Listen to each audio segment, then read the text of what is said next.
So this is a video on motivational theory, and it's looking at one specific theorist, which is McClelland's.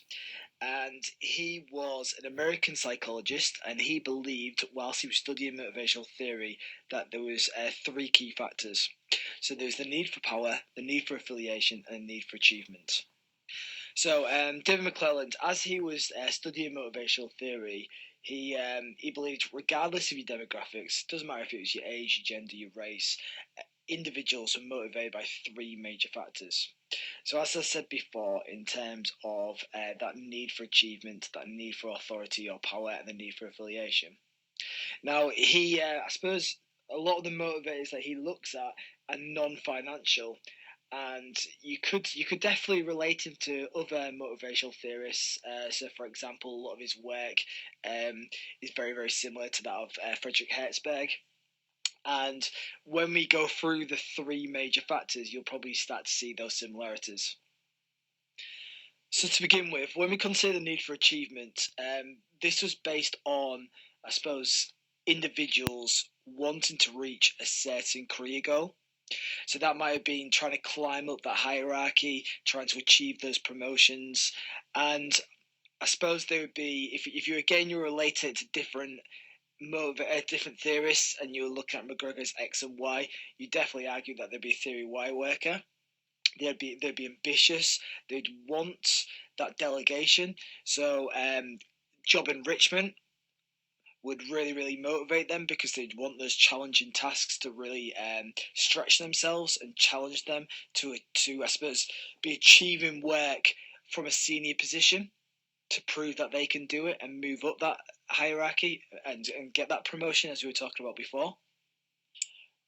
When we consider the need for power, again, it's not necessarily to do with them wanting to boss people around. It's just wanting to kind of prove that they are influential and they can make an impact on the company. So they do have a desire of managing the hierarchy. They do have a desire to kind of, not, I suppose the desire comes from because they believe that they can run it successfully, and they think that they know the type of policies that should be in place, and they believe that they can have a really, really big effect on the company in a positive way. The motivation might also come from their kind of that status that they acquire from that power, and you could argue maybe it is to do with ego as well, and having that job title means a lot to them. Now, the final one, when we look at the need for affiliation, what that means is they have a need for, I suppose, friendships and strong working relationships with their colleagues, with their peers, or with their subordinates. So the affiliation driver, what that means is that they do need to be liked. They need to be held in popular regard. They don't want maybe their colleagues or their subordinates disliking them and not thinking that they should be within that role, because again, that would hurt that ego of theirs. So, in terms of David McClelland, what he believed was that every individual had some elements of all three. Maybe, for example, you might get one individual whose need for achievement was much higher than their need for power or their need for affiliation, or vice versa. But they had a mixture of every single one of them.